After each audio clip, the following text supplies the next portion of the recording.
Economics Paper 2 of November 2024 from the Northwest Province.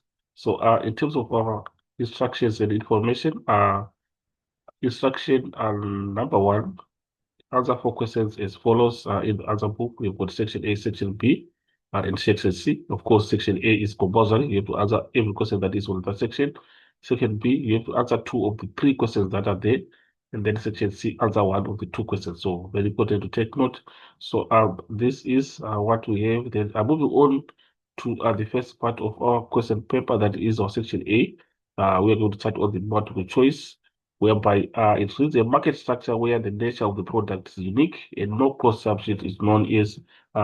Remember, the market structure that we have only uh, one firm that is selling that product is a monopoly, and obviously the product has to be unique. It has to have no substitutes. So according to our answers, the correct answer that we have is monopoly, which we are having on A. Then moving on to 1.1.2, the amount of money or other goods or services that a person is willing to exchange for a particular good or service is known as, of course, we have economic value, social value, exchange value, usage value. But of course, our sentence reads is willing to exchange for a particular good, which means this is the exchange of value. So we have exchange value on C. So our correct answer is C.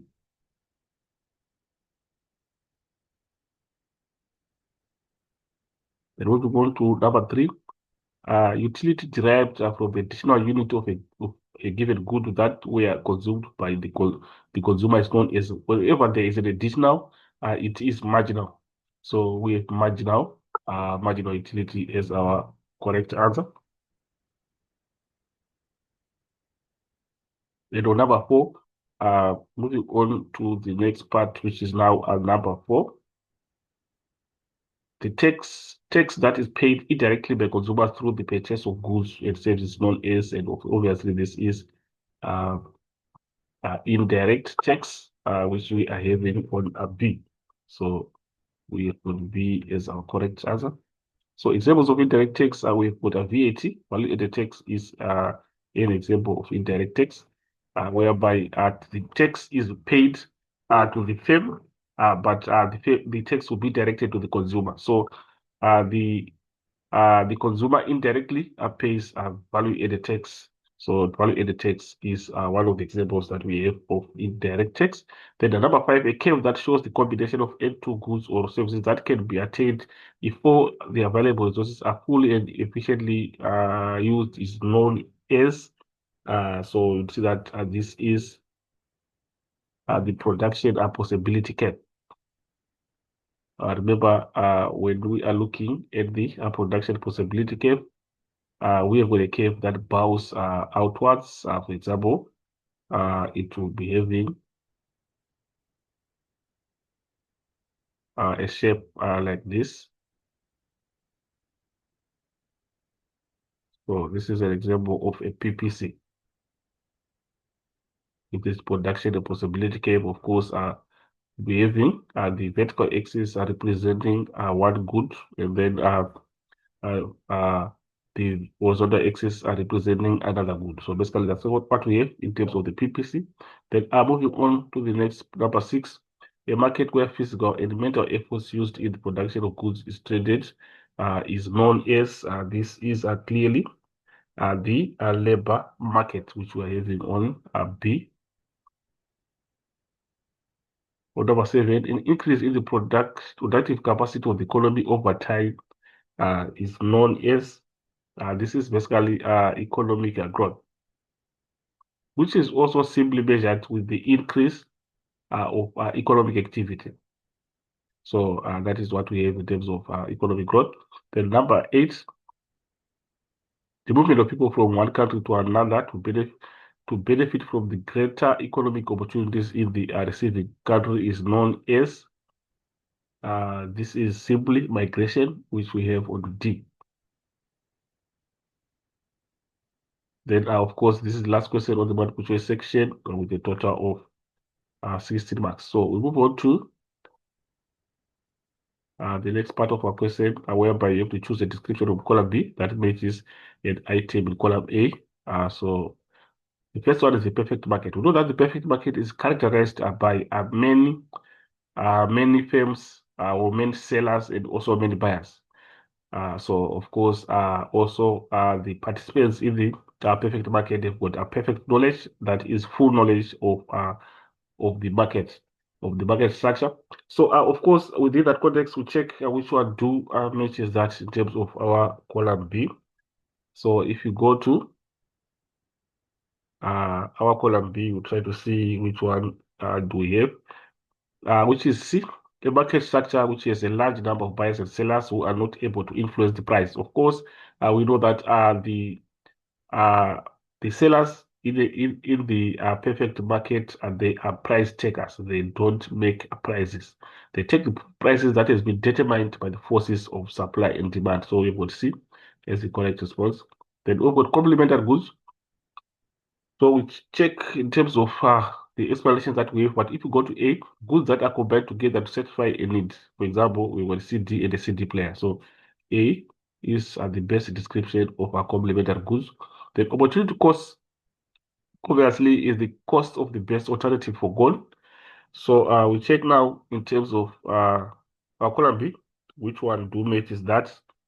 So if you go to D, the value of the next best alternative that is given up when a choice is made. So we have D as the correct answer. Then we've got a trade union. Obviously, a trade union is an association that is formed by workers to represent other workers, all the workers, in fact, at a larger perspective. So we now look in terms of column B, which one do matches that. So if we go to B, an organization of workers that promotes and protects the interests of its members. So we have got B. Then we've got labor rights as the next term. We check again in terms of our column B, which one do matches labor rights.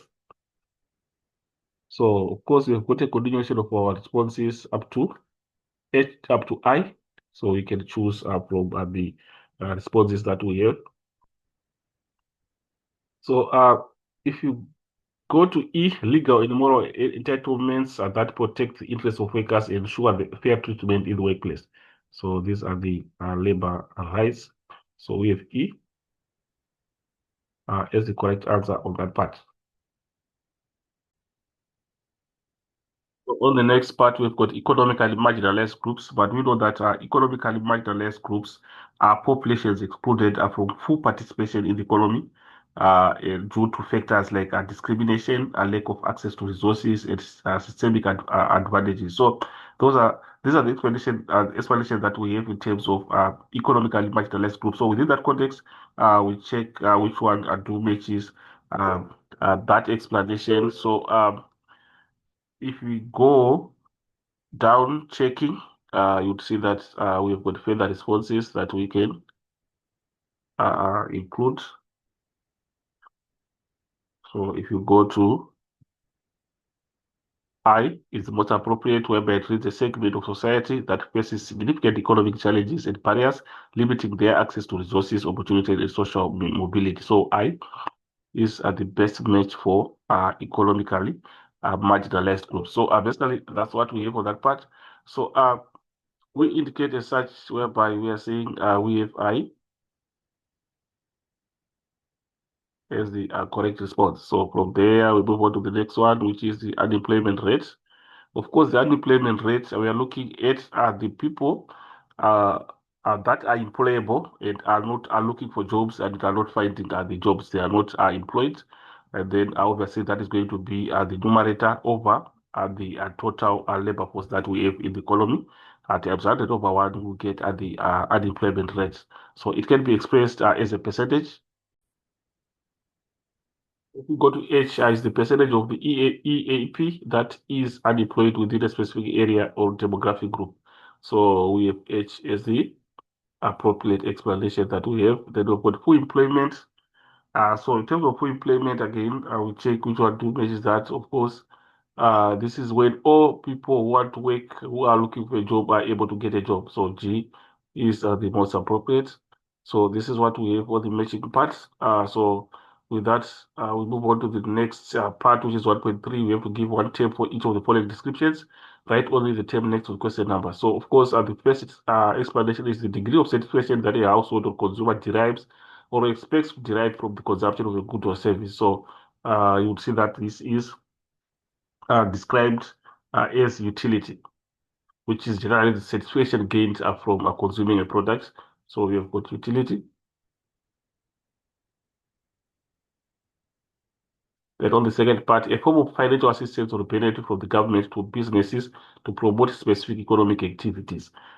Basically, this is a subsidy. Remember, a subsidy is assistance which comes through a fiscal policy, specifically government expenditure. So we have subsidy as the most appropriate term. Is the appropriate term that we have. Then moving on to number three, when the market provides goods and services according to the tastes and preferences of consumers, this is basically allocative efficiency.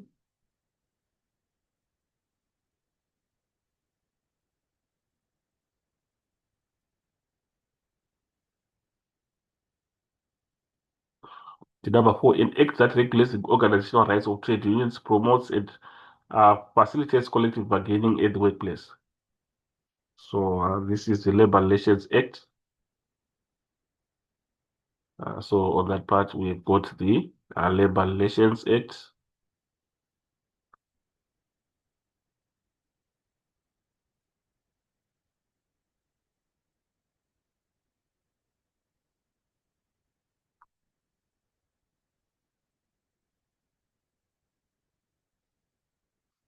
So that we move on to the next explanation. Unemployment are caused by mismatch between skills the employers require and the skills the employees offer.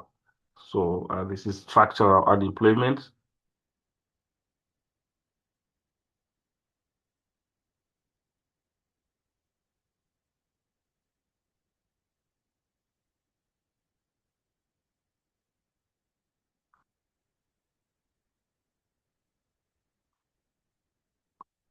Then on the next part, the fairness and justice in the distribution of wealth, income, and other economic resources.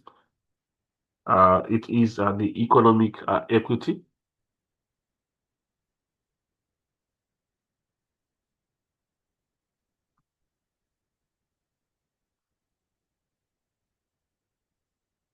So basically, this is what we have in terms of 1.3.6 with a total of 30 marks. So total of 30 marks that we have in terms of our section A. So moving on to the next part of our question paper, that is now going to be our section B. In section B, we are going to start with question 2, whereby we have got the first question, which reads, out of the following questions, we've got to name any two levels of public sector. So you see that in terms of levels of public sector, we have the provincial, also have the national and the local. So those are the levels of the public sector that we have. So with that, we move on to the next part of our next question paper, which is now number two. Well, number two, how does an increase in the price of sugar affect the demand for tea? So in that sense, we see that sugar and tea, they can be used at the same time, which means they are complementary goods. So in that case, if we have an increase in the price of sugar, it means it's also now expensive to drink tea since they are used at the same time. So you see that the demand for tea also will decrease since the cost of drinking tea is increased. So in that case, this is the scenario that we have. So in terms of this explanation, we have it also is summarized, whereby saying the demand for tea will decrease as sugar and tea are complementary goods. So basically, that's what we have on that part. Then moving on to the next question, start the excerpt below and answer the questions that follow. Dynamics of demand and supply. So we're going to go through the information that's given. Then 2.2.1, identify the excerpt above the term that refers to the seller's side of the market. So, of course, we do have to refer to the excerpt that we have. Uh, so, the seller side of the market of course, it is the supply. Remember, the sellers are the ones that are going to determine supply. If you've got more sellers, it means supply also will increase. So the term is supply is indicated on this part.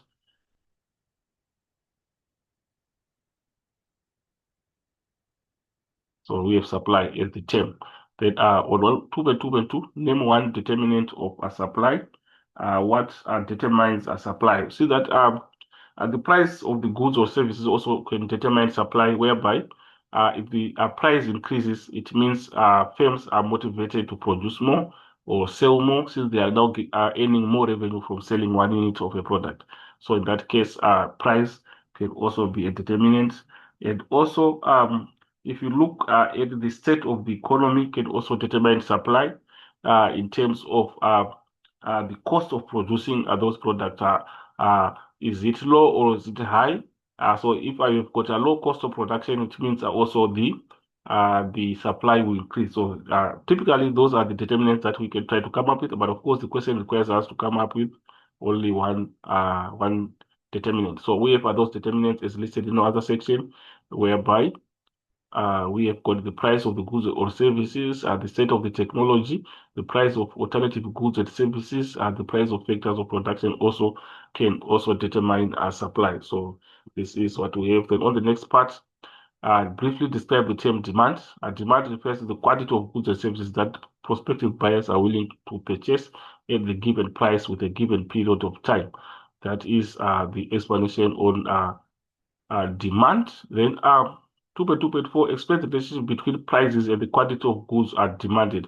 So we see that we have got a negative relationship that exists between price and quantity of goods are demanded. So remember, when the price increases, you are going to see that the quantity of goods demanded will go down. So this represents an inverse relationship or a negative relationship that is there between the two variables, that is the price and the quantity of goods are demanded. So in our explanation, it reads, as the price of the goods demanded increases, the demand for uh, the goods decreases, and as the price of the goods are demanded decreases, the demand for goods increases. So we see the movement in the opposite direction of their two variables. So we go to the next part, which is now our 2.2.5. So in terms of 2.2.5, it reads how price is determined in the market. So they're determined between the interaction of our market forces. That is the intersection of the demand and supply can establish the market equilibrium and also equilibrium price and quantity. So this is what we have. Remember graphically, this can be also illustrated in terms of determination of price from the forces of supply and demand. So we are going to have our a graph like this, whereby we are going to have our demand curve being negatively sloped, and also we have our supply curve being positively sloped. And then on the point of intersection, that's when we are going to have our equilibrium price. And this represents now the determination of price. Of course, this is the equilibrium price. Of course, the intersection point is the equilibrium point, which determines the price level. So this is what we have in terms of price determination. So with that, we move on to the next part of our question, which is now 2.3. So in terms of our 2.3, we are given a graph.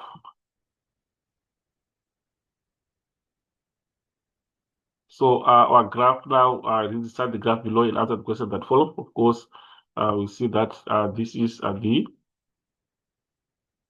graph whereby we've got the vertical axis represented by goods, horizontal axis by services. Then we have got a curve that is bowing outside. We have got points along the curve, and then we also have a point that is inside the curve. So the question is identify the curve depicted in the graph above. So of course, this is the PPC, that is the production possibility curve. It's called the PPC, Production Possibility Curve, or the Production Possibility Frontier. So it also means the same thing. So with that, on the next part, what it reads, what is the opportunity cost of producing 27 units of a service? Opportunity cost of producing 27 units of service. So of course, we see that the opportunity cost is the cost of the best alternative for gold. So if you check there, the movement that we have from 21 to 27 by producing at 27 uh, is going to lead to a decrease in the goods from 22 to 18. So by increasing production of services from 21 to 27, uh, the economy has sacrificed a decrease in the production of a decrease in the production of goods from 22 to 18. So the opportunity cost becomes 22 minus 18, whereby you are going to get your answer as 4. So this becomes the opportunity cost. So that is what we have on 2.3.2, whereby we're saying 4 units of a good is at the opportunity cost. These are the units that have been foregone by the increase of production of services. So this is what we have for that part. Then we'll go to briefly describe the term Pareto inefficiency. So in terms of its description, Pareto efficiency is when it is impossible to make one party better off without making another party worse off. So that is Pareto efficiency. Then why is point D regarded as a Pareto inefficiency? So if you go to the graph again, Pareto inefficiency is our point that is inside the PPC. Remember, by fully utilizing all the resources that are in the economy, we are supposed to produce along the PPC to say this is the full employment level of resources we produce at A, B, C without wasting our resources. But if we are wasting our resources, we allow producing at a point inside the PPC. So the point inside the PPC indicates inefficiency that is wastages that are taking place within the economy. So by Pareto inefficiency, we now check in terms of our question, which is now our question 2.3.4. So Pareto inefficiency is the resources are used inefficiently. There is a wastage of resources. There is still a room for producing more of a good or service without sacrificing anything. It is possible to produce more of a good without rendering less of a service. So uh, that is the explanation of Pareto inefficient. Then on the next part, briefly describe how consumers can solve the problem of scarcity. Uh, Briefly describe how consumers can solve the problem of scarcity. So this is how a list of priorities should be made by consumers, and also from the list of priorities, then choices should be made. So we should make a choice to solve the problem of scarcity. Scarcity, we are saying we've got limited resources that cannot satisfy the needs of the populace. So in that case, when we've got a limited resource, we are supposed to make choices. So by making choices, that's when now we are going to create opportunity costs. So remember, this is a basic economic problem that consists of scarcity, choice, and opportunity costs. So those are three are interrelated. So with that, we move on to 2.4, differentiate between perfect market and imperfect market. So a perfect market consists of a large number of firms, whereas the number ranges from one monopoly, a few oligopoly, and the main monopolistic competition. So then we have got also second point, under a perfect market, firms produce homogeneous products. Homogeneous meaning same products.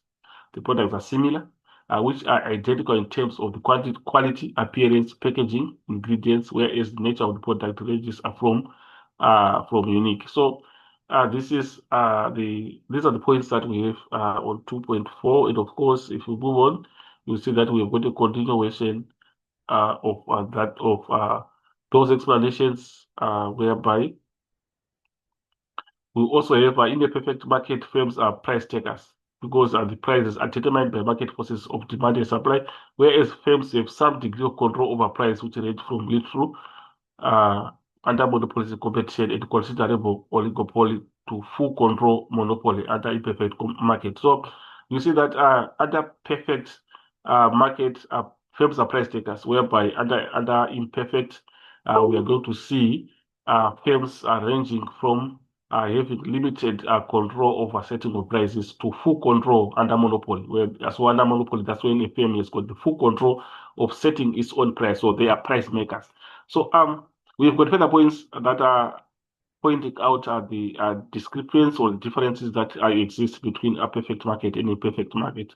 So 2.5, you have to analyze the challenges faced by economists in measuring utility. Remember, utility, we have described it as the satisfaction gained from consuming a product. So what are the challenges faced by economists in measuring utility? Subjective nature. Utility is a subjective concept, making it difficult to quantify and compare across individuals.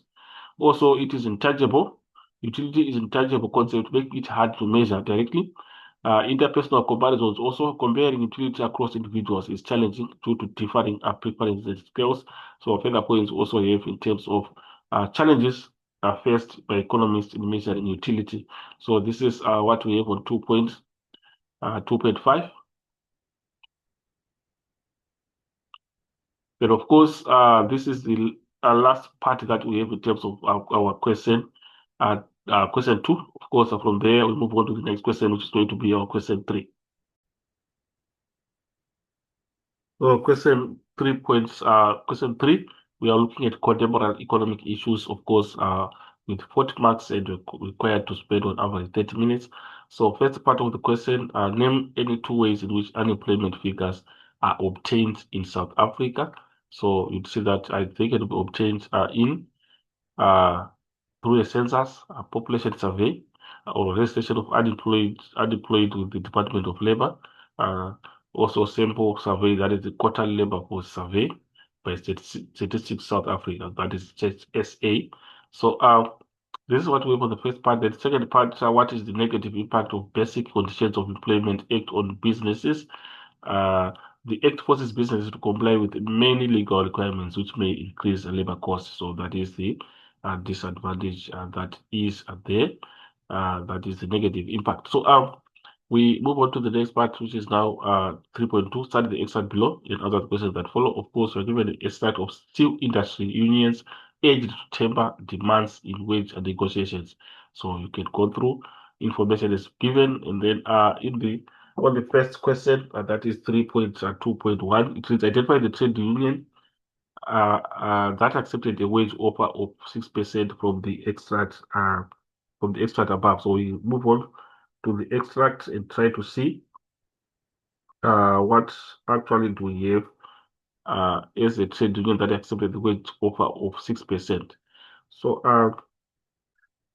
if we come in this part, we have got the National Union of Metal Workers of South Africa accepted a wage increase of 6%. So this is our response.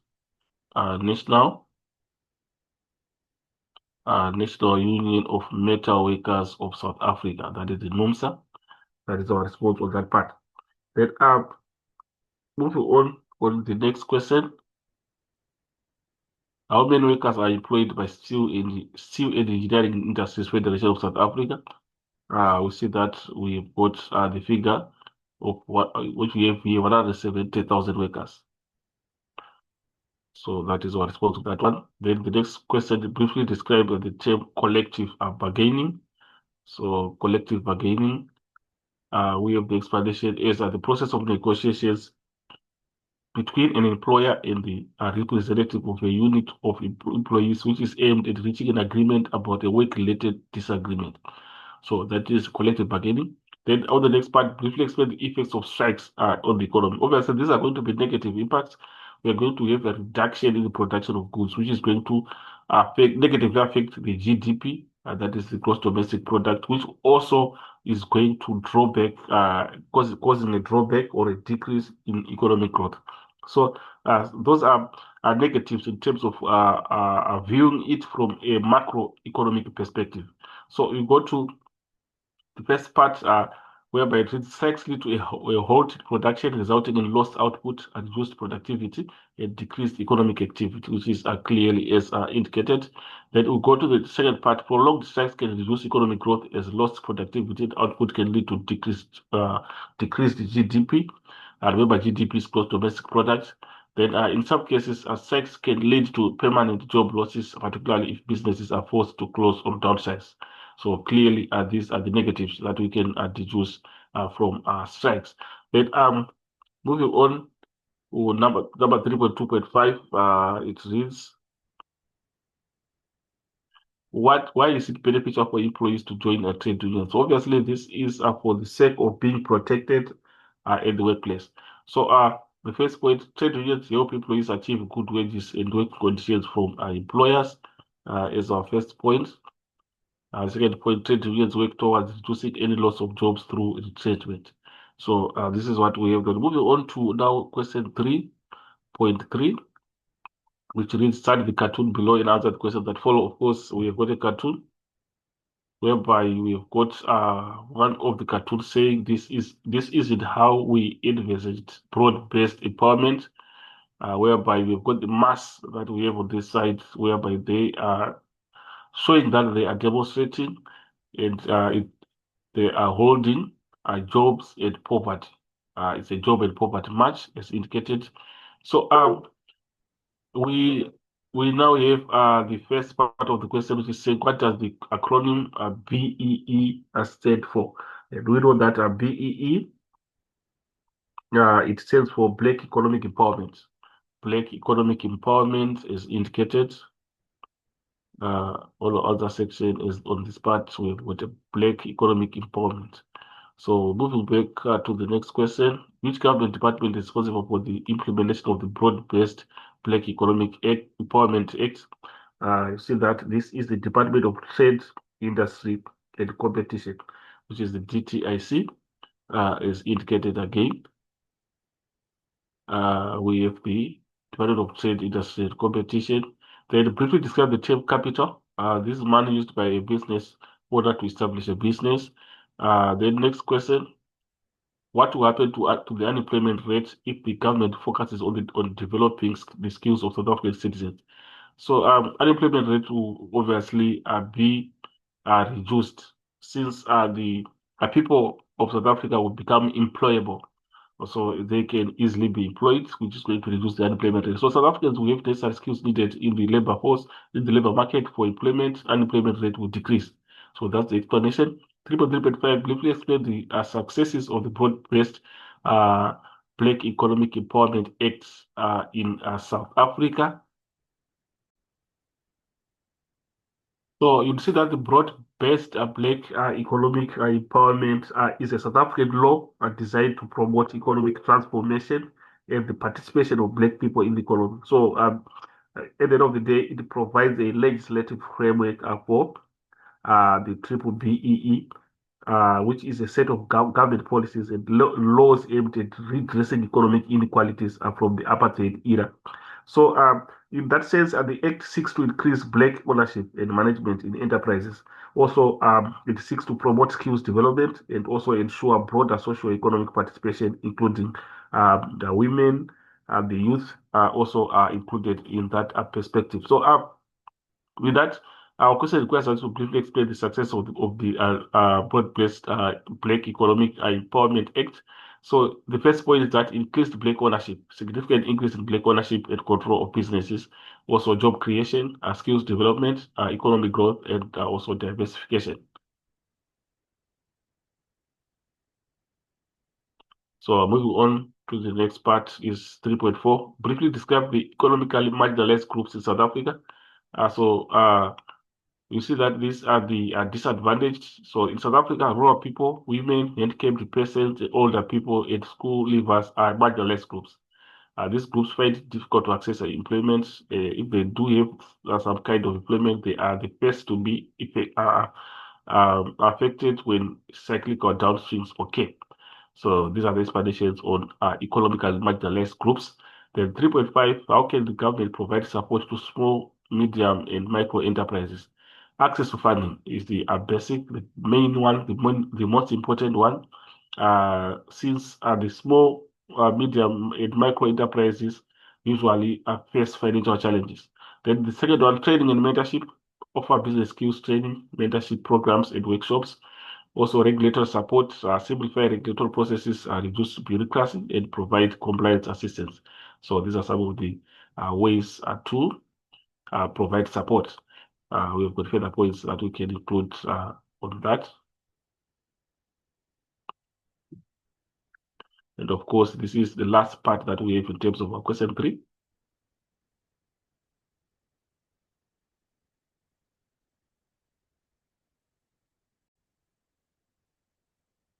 So question 4 is on microeconomics and contemporary economic issues. So the first part, you have to list any two forms of utility. So you'd see that the forms of utility that we have the utility of time, utility of place, utility of form. So these are the ones that we have. And of course, we move on to the next part, which is what is the purpose of the Compensation of Occupational Injuries and Diseases Act. So the Act provides for the payment of compensation for disability or death caused by injuries or diseases in the execution of work duties. Then we move on to the next one, which is now on data response 4.2. So 4.2, we have got to start the extract below. It answer the questions that follow. The extract of building a skilled generation and the importance of youth skills and development in South Africa. So you need to go through information as given.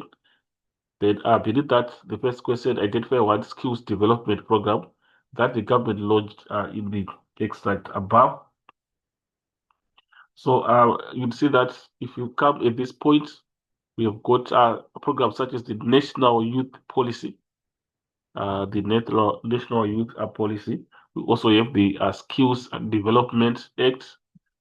Skills Development Act also is part of that. And also we have got the Youth Employment Services. So any of them can be correct. So we go to 4.2.2, which group of people have benefited from these programs. So if you go there, you'd see that they are designed to provide training, mentorship, and employment training opportunities to young people. So the young people are the ones that benefited. Then I briefly describe the term learnership. So description of learnership is a work-based learning program that combines theoretical learning with practical experience. Then we go to the next question. Why is the importance of human resource development uh, in addressing the inequalities of the past? So what is the importance of human resources development in addressing the inequalities of the past? So it's that to improve human resources means to improve the skills and abilities of people. So that's the increase in the abilities of people. Then 4.2.5, why is skills development important in the labor market? So these are the importances. Improving your skills can assist in gaining promotions. Skills development initiatives help to level the playing fields and reduce inequality in the economy. So on the next part now is now on data response, whereby we have got 4 points. 4.3 is indicated. So 4.3 means identify the product consumed from the table above. So we go to the table to try to identify the product that we have. So you see that we have got orange as indicated on this part. So the product is orange. And then 4.3.2, which quantity of oranges gives no extra satisfaction when consumed? So where we have got marginal utility being 0, that's where we have no satisfaction or no extra satisfaction being gained. So we have got marginal utility being 0, which means there's no additional satisfaction from consuming an extra unit. So that's what we have. So we have got the 50 orange, which is the 50, which is number 5. So that's what we have. 50 orange, which is this part. That's where we've got marginal utility being equal to 0. So we go to the next one, briefly describe the term value. What is the description of the term value? So value is the maximum amount of money a person is willing and able to pay for goods or services. Then what happens to marginal utility when the 6 orange is consumed? So you check in terms of our our table, when the 6 is consumed, we are going to have marginal utility now becoming a negative. So the marginal utility falls below 0, and the 6th orange gives negative utility. Then the next question is use the information from the table above to draw a clear labeled total utility graph. So total utility, you are now using total utility values against the quantity of oranges. So this is a typical graph that you can come up with. Of course, we have got total utility on the vertical axis, then the quantity of oranges on the horizontal axis. Then you come up with a graph, join the points with straight lines, representing a line graph. So this is a typical graph that you can come up with. Then from there, we've got 4.4, which says briefly discuss the functions of markets. What are the functions of markets? So these are the functions of markets. Markets are the interactions of consumers and producers to negotiate prices and exchange goods and services. Market prices detect the economic decisions of both consumers and producers. Markets do not require any direct intervention or control from outside forces. So this is the point that we have in terms of the discussion of functions of markets. Then from that point, we move on to 4.5. What are the effects of unemployment on the society? So these are the effects. Unemployment is the main cause of poverty in South Africa, causes people's standards of living to fall. So basically, this is what we have. And of course, this is the last part that we have in terms of our question 4.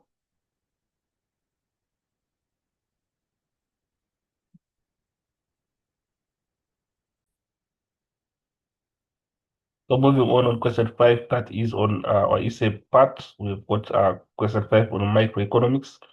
So on the first part, discuss in detail the method that the government uses to intervene in the economy, 26 marks. And then on the additional part, how can the efficiency of the state-owned enterprises be improved with 10 marks? So in terms of our introduction, this is the typical introduction that we can come up with. Then going to the main part whereby we have to discuss in detail the method that the government uses to intervene in the economy. So we have got indirect tax as one of the methods.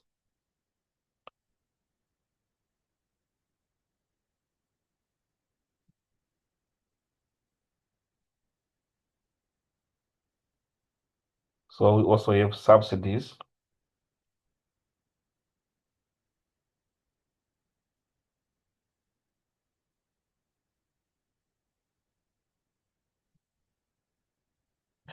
Welfare.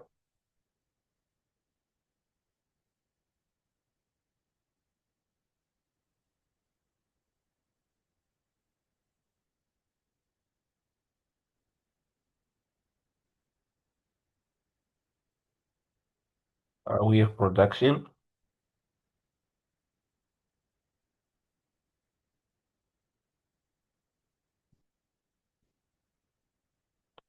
They can also intervene through the minimum wages. Remember, the minimum wage is a wage that is set above the equilibrium wage rate. So the equilibrium wage rate is the one that we are having, where we have the intersection of the demand of labor and the supply of labor at point E.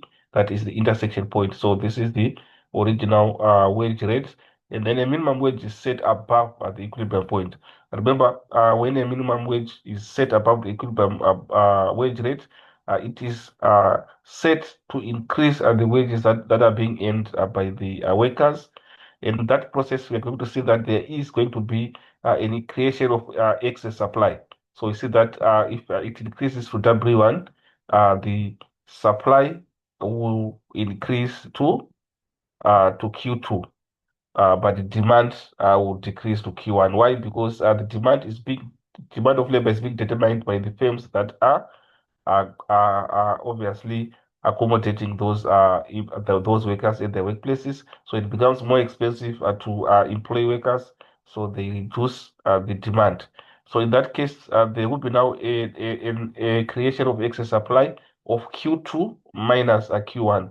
So basically, that's the expression in terms of the minimum wage. So with that, we have got explanations that we have in terms of minimum wage within that, which is when the government enforces a minimum wage, it means workers have to be paid a certain wage amount and not anything less than this. And the reason for this is that the workers should earn wages which is enough to cover the basic cost of living. This helps to protect workers and reallocate resources. So these are the explanations that we have. So also have the maximum price. Maximum price is set below the equilibrium point. So in an opposite effect to minimum wage, maximum wage results in the creation of shortage, whereby demand will increase since the wage rate has been decreased from P to P1. There's going to be a creation of shortage of the difference between Q3 and Q1. So if you set Q2 minus Q1, you get the shortage. So the shortage is being created in the sense that when the price has been decreased to P1, it means the demand will be now Q2 and then the supply will be now Q1. So demand is now more than supply, which creates now the shortage. So this is the explanation that we have in terms of the maximum price. Then first point, a maximum price is set on goods such as basic foods, housing, and transport. In South Africa, the price of petrol, diesel, fuel, and paraffin are controlled at their maximum prices. So initially, the equivalent price is P and the equivalent point is Q. So that is what we have. The what the maximum price. So as a continuation, we still have the explanations on that, and then we've got the minimum prices also is also explained.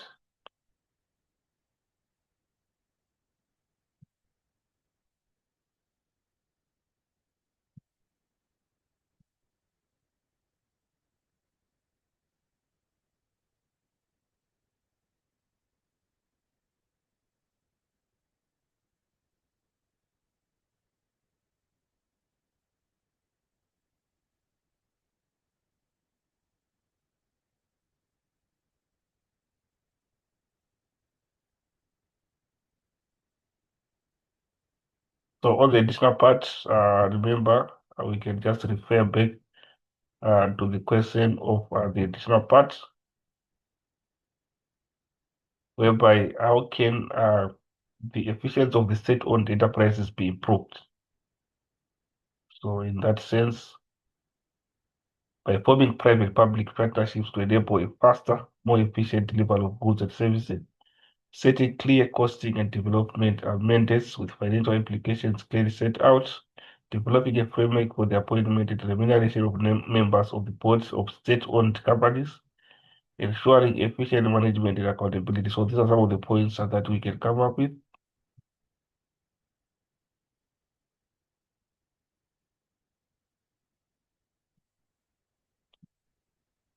And also we have the conclusion in terms of our essay.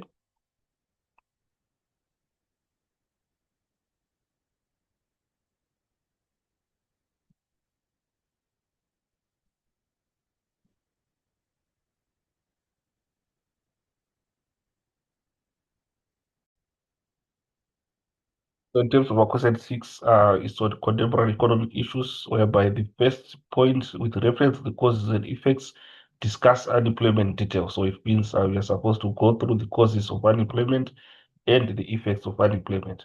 Then on the second point, how do public works programs help in reducing the rate of unemployment in the country? So with 10 marks being the additional part. So in terms of our introduction, this is the typical introduction that we can come up with, whereby it's an explanation of the unemployed people. So moving on to the main part, all the causes of unemployment. The first one is lack of suitable skills. We also have more capital-intensive industries or technological changes. So instead of human labor, the businesses are preferring to use equipment.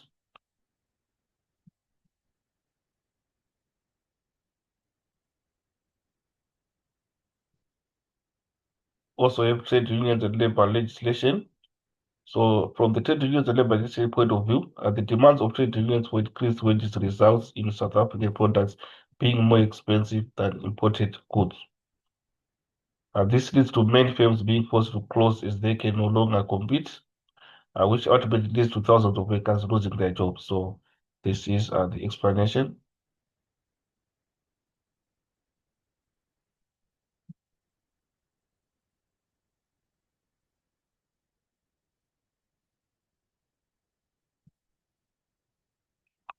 Also, you have the world recession can also be a cause of unemployment, which results in recessions in economies, which lead to low economic activity in the economies.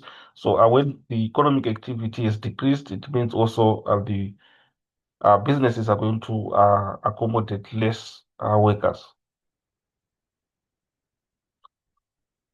Population growth also can lead to unemployment when the population is growing too fast. It means the economy cannot provide the jobs to match the growth of the population.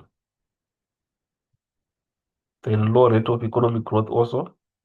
So low rate of economic growth is also matched with low economic activities.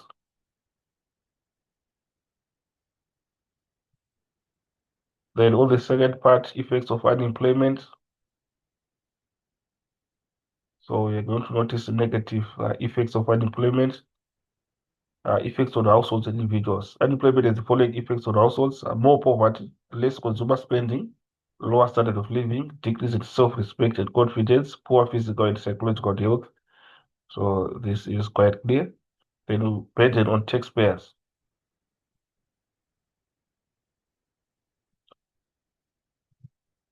So obviously, this is going to lead to an increase on government expenditure on the side of the government, as they are going to obviously take care of those that are not going to work, unemployed,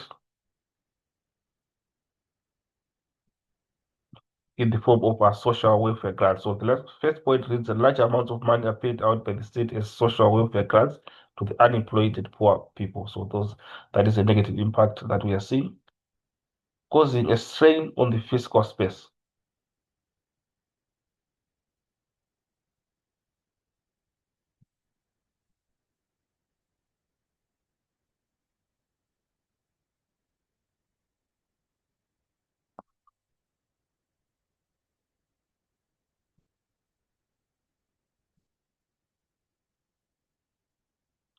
So this is the additional part. So on the additional part, it reads: how do public works how do public works program help in reducing the rate of unemployment in the country? So from that perspective, public works projects create jobs for construction workers, engineers, and other professionals. Public works investment can stimulate economic growth, leading to increased demand for goods and services and creating new job opportunities. This project can improve infrastructure, make it easier for businesses to operate, and creating a conducive environment for economic growth.